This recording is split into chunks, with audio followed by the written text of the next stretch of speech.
I left San Francisco in May of this year for a flight to Milan, Italy. It was the beginning of a 7-week tour to Italy and Greece.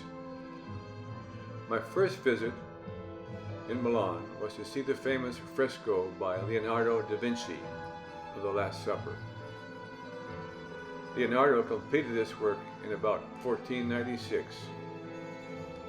The following day I visited the Duomo, or cathedral in Milan. Construction had started here in the year of 1387. It was not completed until about 20 years ago. It's reported to contain more than 3,500 statues and stone carvings, more than any other building in the world.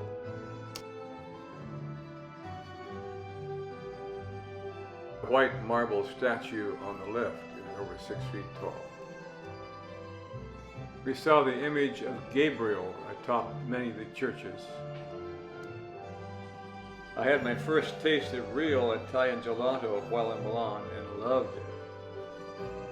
I then moved north to Lago di Como, Lake Como, where I met up with the Rick Steves tour group. There were 28 people on the tour, led by an outstanding tour guide. Our first breakfast was typical of the good food we enjoyed the rest of our tour. Lots of fruit, baked goods, and of course, yogurt. While there, we visited many towns and villages along the lake shore, on foot and by lake ferry. I particularly liked Bellagio, Varenna, and Menaggio.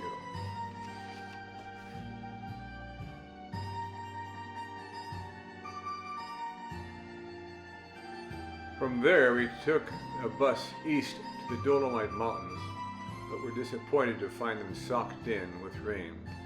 However, later we did find some beautiful vistas climbing to the higher elevations. I always thought that Venice was an island, and it is, but it's now connected to the mainland via causeway, and we drove there in our bus. The island of Venice was created in 584 AD. They did this by driving wooden poles and logs deep into the clay in formerly marshy lagoons as an escape from the barbarians.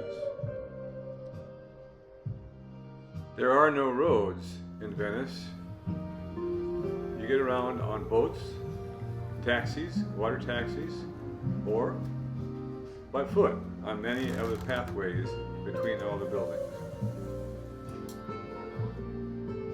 I was very impressed with St. Mark's Basilica in Venice. It was built in 1064 and holds the relics of the Apostle Mark. The interior is lined with pure gold ground mosaics, as you can see here. I was fascinated to learn that St. Mark's body was moved from Alexandria in Egypt to Venice by 2 Venetian merchants in 828 AD. As you might expect, St. Mark's Square is filled with vendors and lots of people.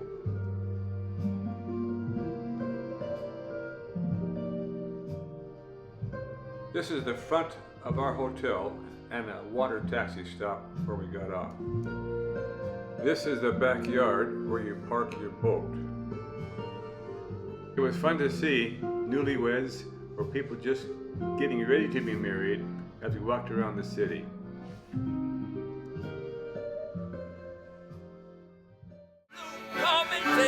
Our tour guide treated us to a singing gondolier. We had a lot of fun with them.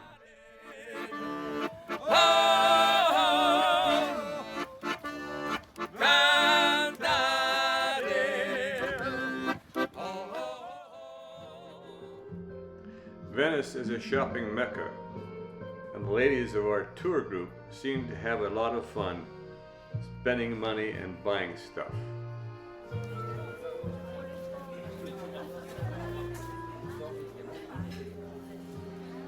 One night, after dinner near St. Mark's Basilica, we found that the plaza was flooded with 2 to 4 inches of water from tides. We had to walk over it to get to our water taxi in order to get to our hotel. An enterprising young man sold us a pair of plastic boots, and we made it home high and dry. I had to sample several different flavors of gelato in Venice and was not disappointed. We were treated to a very nice dinner in one of Venice's better restaurants our last night there. The Duomo of Florence was started in the year 1296 and completed in 1436. The Uffizi Gallery in Florence is one of the largest in the world and holds a collection of priceless works, mainly pieces of the Renaissance. It has been open since 1769. One could spend days and days admiring the awesome and amazing works of art here. A beautiful showpiece in the gallery is this Birth of Venus, painted by Botticelli in the 1480s. The sculpture of David stands 17 feet tall and was chiseled out by Michelangelo in the year 1501 from a 5-ton block of marble. After visiting the Uffizi Gallery, my friend Michael and I went next door to see the Galileo History of Science Museum. This collection was very interesting to me and included displays of astronomy and time, navigation, warfare, chemistry, and medicine. It was amazing to see 14th century microscopes there. This display is a 17th century solid wood carving and is a life-size image of a baby in the womb.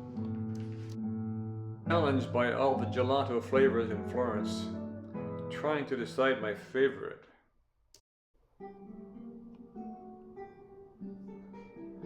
No visit to Italy would be complete without visiting Pisa.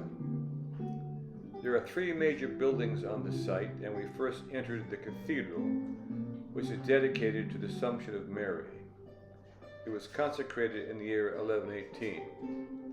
The beautiful interior boasts a fresco of Madonna and Child. Since no one was allowed to enter the cathedral until they were baptized, a beautiful baptistery was built in the 1300s and is shown here. We learned the construction of the tower started in the year 1172. The tower began to sink shortly after construction began because of its foundation.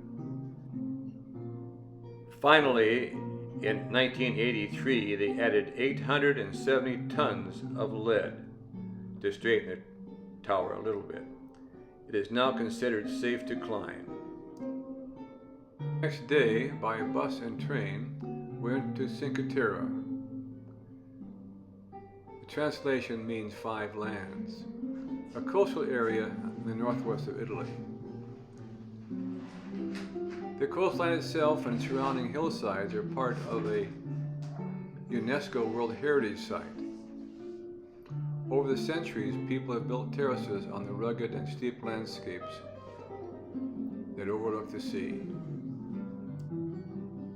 Cars can only reach Cinque Terre with great difficulty from the outside because there are narrow and precarious mountain roads to get into the area.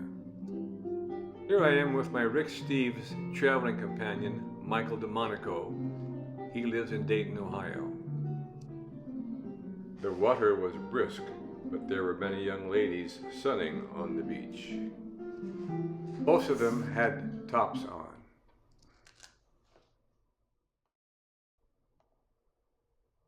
I did not do my homework before visiting Siena, Italy. Never in my wildest imaginations would I have thought that they would bring horses into their Catholic churches, and then would consider it good luck if it left a pile on the marble floor. This all has to do with the Palio horse race. Twice a year, they hold a crazy horse race right in the middle of town. Thousands of people crowd in the middle of the square to watch the El Palio horse race. The main rule of this race is there are no rules, and the riders are all bareback. The Contrada that won the race the previous year hosted our group to dinner and wine in their church one evening. While on our own the second night, a few of us went to a local show of highlights from Italian opera.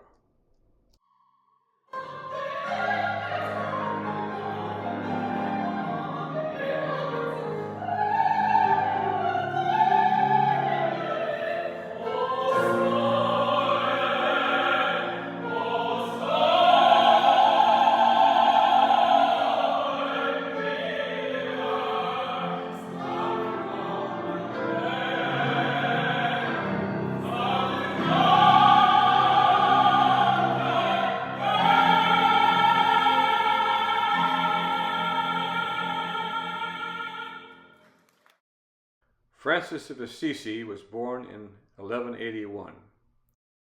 We visited the beautiful hilltop churches dedicated to him, shown here, overlooking the plains of Umbria. He led a fascinating life, becoming an Italian mystic at an early age, and he dedicated his life to the Lord. On the same hilltop is a church of St. Clare of Assisi. She followed St. Francis and, inspired by his devotion and commitment, took the vow of chastity and formed the Order of Poor Ladies, later called the Order of St. Clare. St. Francis inspired a refocused spirituality through poverty, humility, and the beauty of nature. After his death, his followers formed the Order of Franciscan monks, and as you may know, it is still active in the world today. I also learned that the city of San Francisco was named after him. Baschi is a small, quaint town in Italy between Assisi and Rome. The place still has many of its medieval buildings and churches from the 13th century.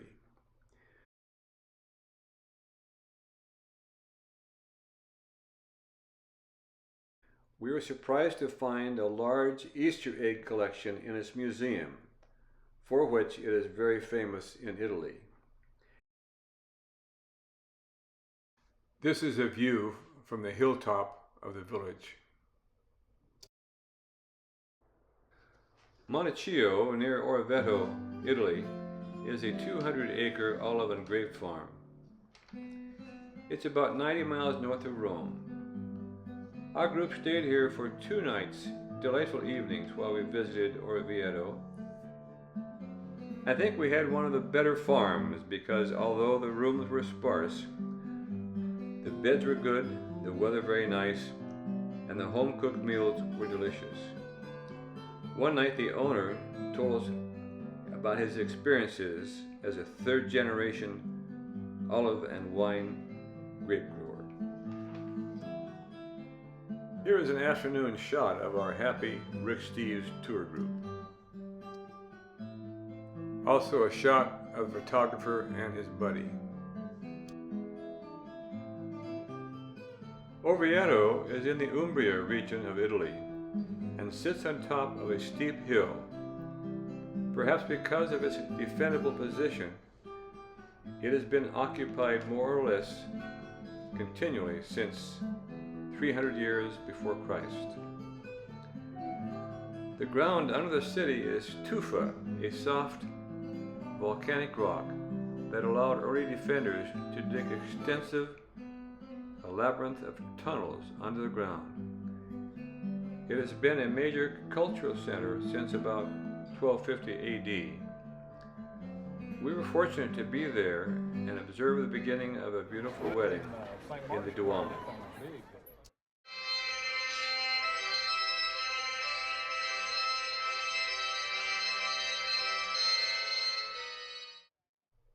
Rome, the eternal city.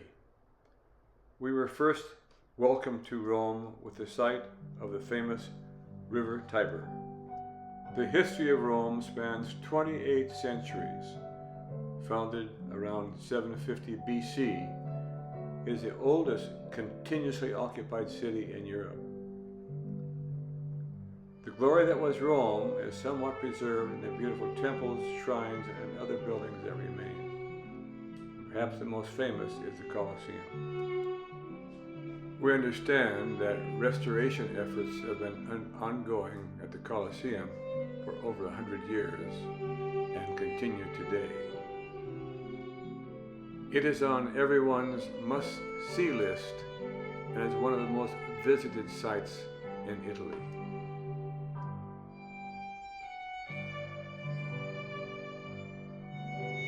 We walked next door to the adjacent Roman Forum.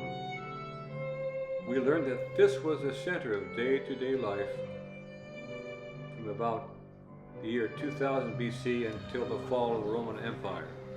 That was about 470 AD.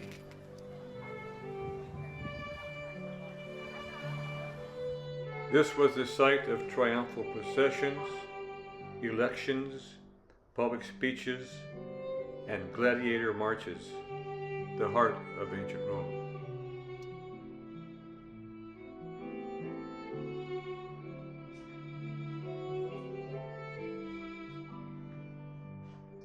One of the interesting buildings there is the complex of the Vestal Virgins. If you don't know the difference between a Vestal Virgin and a regular virgin, you are not alone. We learned they were first selected when 6 or 10 years old and educated for several years by the senior Vestal Virgin.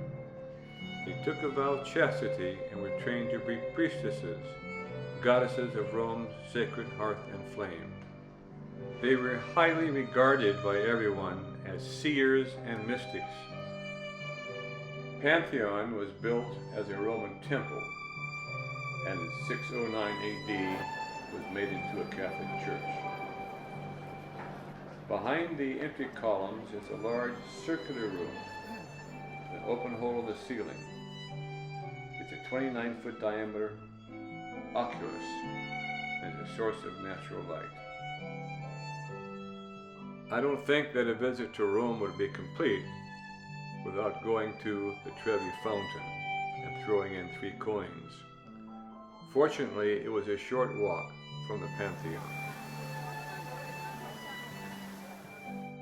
The next day, we visited one of the highlights of my tour, Vatican City and St. Peter's Basilica.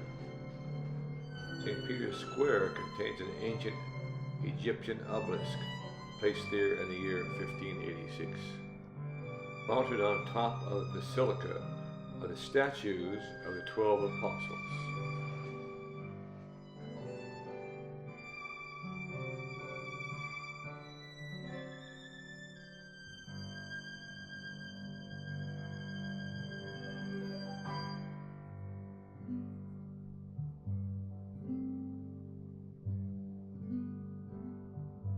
Our tour guide pointed out the balcony, often used by the Pope for his Sunday address.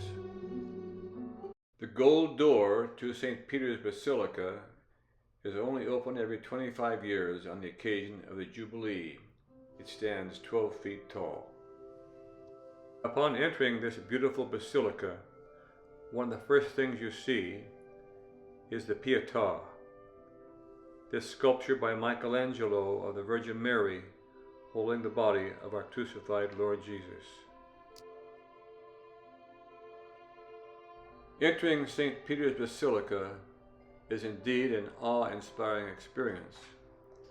The sheer size of the basilica, combined with its stunning architecture and rich history, can leave one feeling overwhelmed in the best possible way. The grandeur of the interior, with its vast domed ceilings, intricate marble designs, and beautiful artworks by masters like Michelangelo and Bernini, create a sense of reverence and wonder. It's a place where the spiritual and artistic converge, offering a profound glimpse into both human creativity and religious devotion. The atmosphere inside is both peaceful and humbling, making it a memorable and emotional experience. The next day, we visited the Vatican museums. They are an overwhelming cultural powerhouse that display an extraordinary collection of art and artifacts from antiquity to the modern era. There are many rooms adorned with frescoes and sculptures, tapestries, and paintings that show activities through the centuries and human creativity. They're filled with Egyptian relics, classic sculptures, and masterpieces of the Renaissance art. The museums offer a maybe profound glimpse into the history, culture, and artistic achievements that have shaped not only the Vatican City, but the broader world of art and civilization.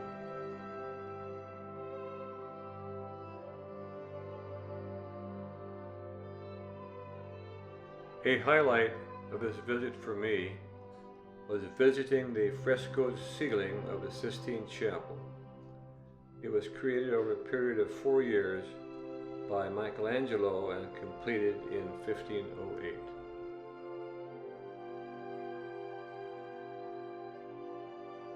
My daughter Debbie said that I should not leave Rome without visiting the Borghese Gallery. And I was not disappointed. It's a treasure trove of art and culture.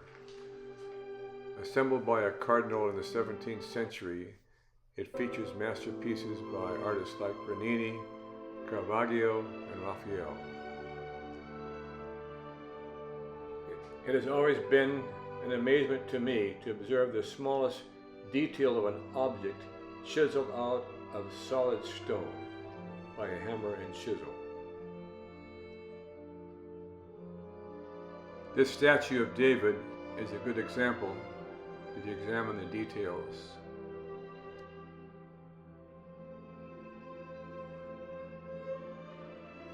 The gallery also displays hundreds of beautiful paintings by artists such as Raphael, Titan, and Caravaggio.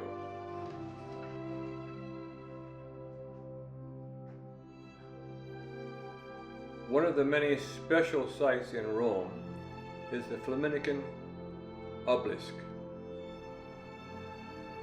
It is probably the oldest object I saw while in Rome.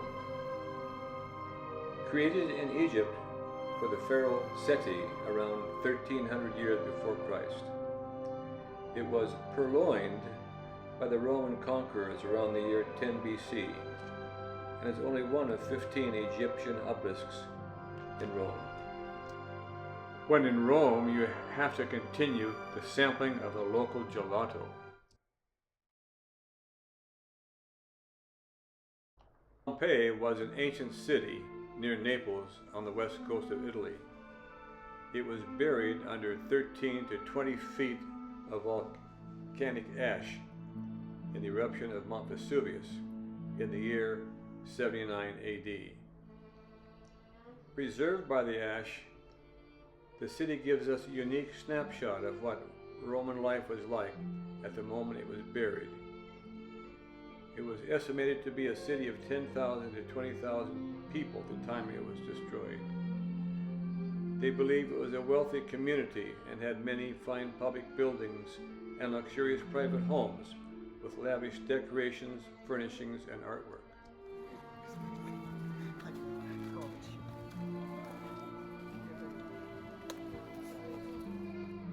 This is the remains of a heated swimming pool for the wealthy upper class.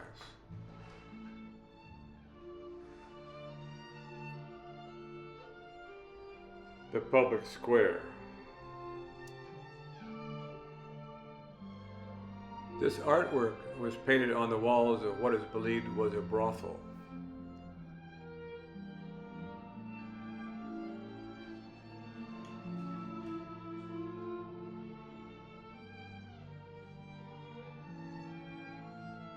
The remains of several humans have been found. their shapes and position of death well preserved by the sudden pumice and ash fallout at the time.